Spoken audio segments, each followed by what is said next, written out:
He shoved my graduation cake off the table, frosting splattered across the patio candles rolling under people's feet. Then my 10-year-old nephew grinned and said, "Eat it off the ground, Aunt Daisy." The whole table laughed. My mother laughed the loudest. I stood there, knife still in my hand, wondering how love could sound so cruel. I didn't say a word, just walked out while their laughter followed me into the dark. That night, Mom's text lit up my phone. "We've chosen to sever all contact. Stay away forever." My sister liked it. I typed one line back. And that's when everything changed. The backyard looked like something out of a magazine. String lights, laughter, the smell of barbecue drifting through the warm Idaho air. From the outside, it was the perfect family gathering. But standing there with a paper plate in my hand, I could feel it, the thin layer of tension that no one talked about. My mother, Linda, floated from one guest to another, smiling that polished hostess smile. My sister Amanda sat in the center of the crowd, glowing in a new floral dress, her son Liam perched proudly beside her, soaking up the attention that had never been mine. "Tell us about the Florida trip," someone called out. Amanda laughed, flipping her hair. "Oh, it was amazing. Mom insisted we stay an extra week." Mom nodded, pretending humility. "Well, they work hard. They deserve it." I smiled the way people do when they know they're supposed to. No one asked how Seattle was. No one asked about my degree. On the table sat the cake-white frosting blue lettering that read, "Congrats, Daisy," pushed to the far corner beside a stack of paper plates and half-empty soda cans. Every time someone walked past, they bumped it slightly, as if it didn't matter whether it stayed upright or not. I stared at it longer than I should have, because it looked familiar, beautiful, ignored, forgotten in plain sight. A breeze rolled through the yard. The fairy lights swayed. For a second I thought maybe this time would be different. Maybe they'd surprise me. Then Liam ran toward the table, eyes glinting with mischief. His voice cut through the chatter. "Aunt Daisy, Mom says you only got your degree so you can brag." The laughter that followed was sharp ugly. Mom didn't stop him. Amanda pretended to hide her smile behind a glass of wine. I thought about every time I'd been told to share, to sacrifice, to be the strong one. The one who didn't need help. The one who didn't complain. My throat tightened, but I swallowed it down. When Liam's hand shoved the cake off the edge, it all happened in slow motion. The porcelain plate shattering, frosting splattering my shoes, everyone gasping and then laughing again. I froze, gripping the knife I'd been using to serve slices. No one told him to apologize, not even my father, sitting quietly on his phone. The last thing I remember was my mother's voice light and amused. "Oh, come on, Daisy. Don't be so sensitive." I set the knife down, untied the apron, and walked toward the door. Every step sounded too loud against the wooden deck. Their laughter followed me like music from a party I was never invited to. Outside, the air was colder, the sky bruised with evening. I got in my car and drove away without saying goodbye. For the first time in my life, I didn't cry. I just knew something inside me had finally snapped, and there was no going back after tonight. I drove for hours that night, headlights cutting through the empty Idaho highway. My hands gripped the steering wheel so tight my knuckles burned. The laughter from the party kept replaying in my head, the sound of plates clinking, my mother's voice echoing, "Don't be so sensitive." By the time I reached my apartment in Seattle, it was past midnight. The city was quiet rain streaking across the windows. I dropped my keys on the counter, kicked off my shoes, and sank into the silence. My phone buzzed.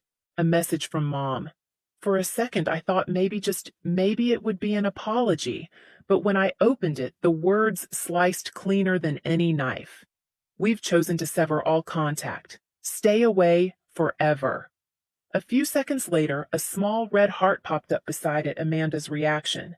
I stared at the screen, my reflection glowing faintly against the glass. My chest didn't tighten. I didn't cry. I just sat there numb, as if my body had finally stopped trying to prove it could still feel. I opened my laptop, the blue light flickering across the room. The cursor blinked on an old spreadsheet, my budget tracker. 2 rows stared back at me, parents' mortgage. One $400 monthly Amanda's SUV, $640 monthly. Both loans co-signed by me. Both payments automatically withdrawn from my account every month for the last 3 years. I'd signed those papers because Mom had said, "You're the responsible one, honey. Just help the family out." Back then it felt like love. Now it looked like a leash.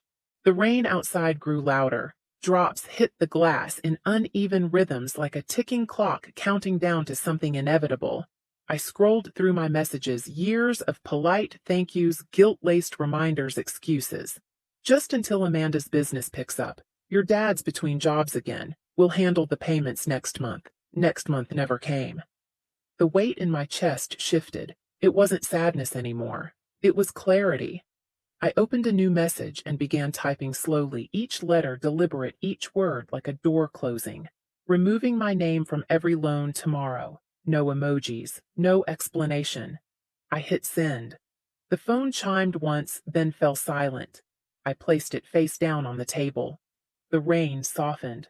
I poured myself a glass of water and watched the condensation slide down the side.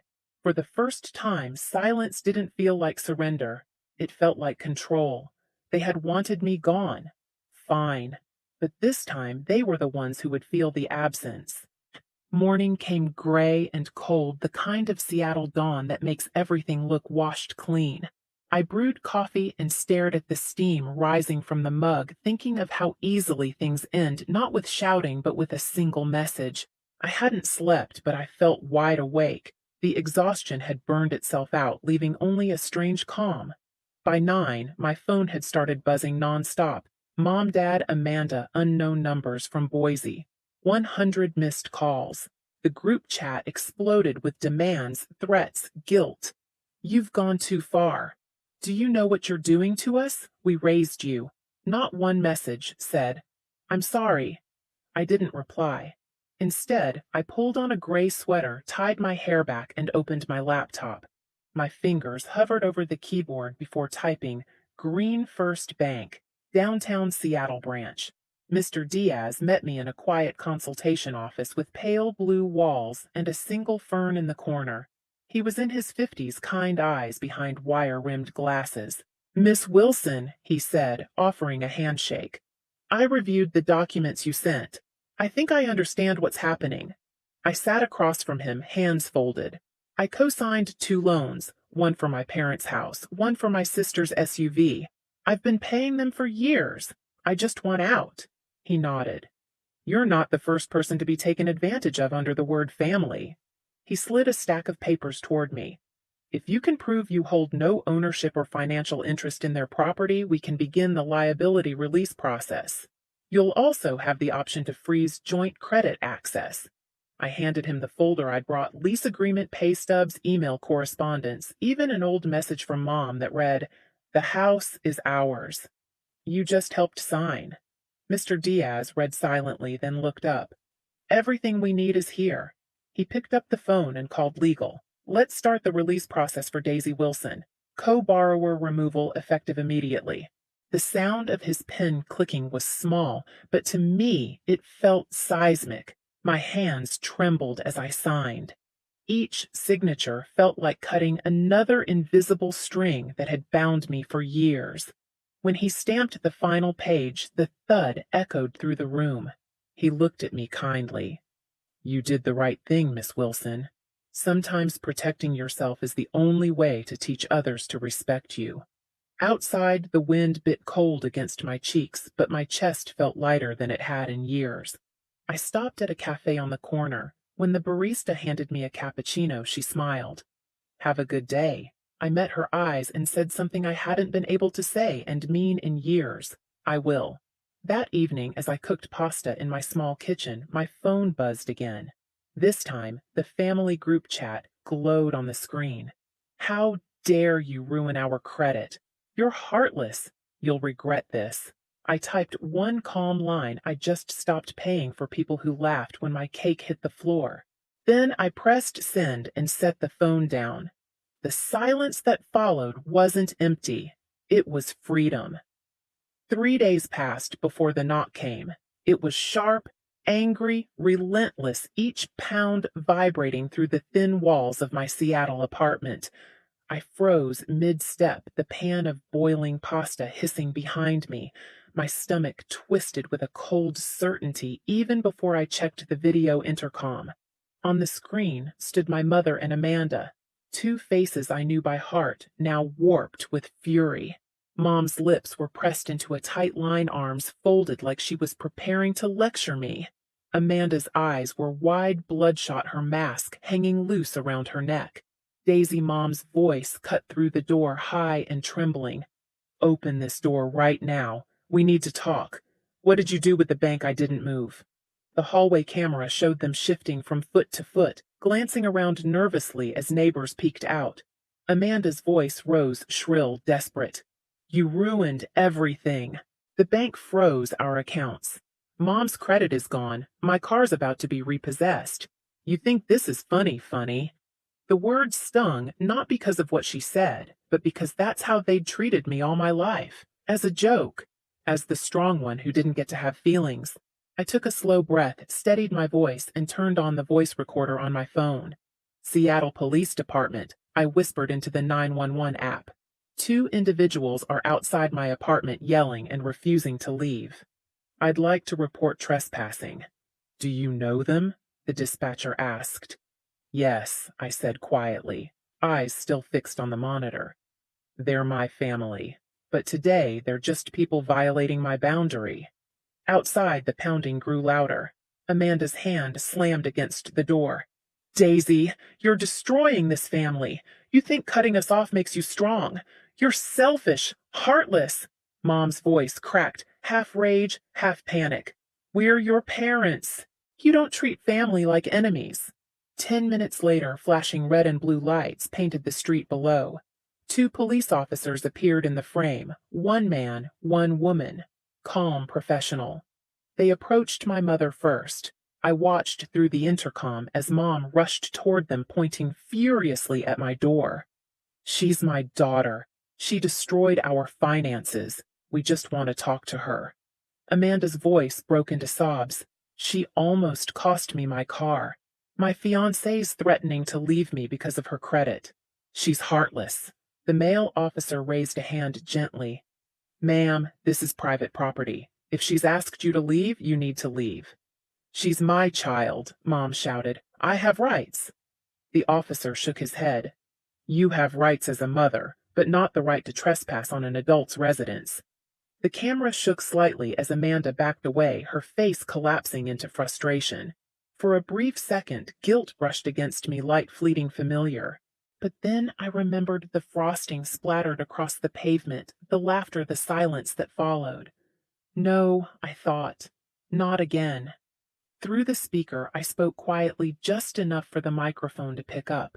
If they act like intruders, then the line between family and boundary no longer exists.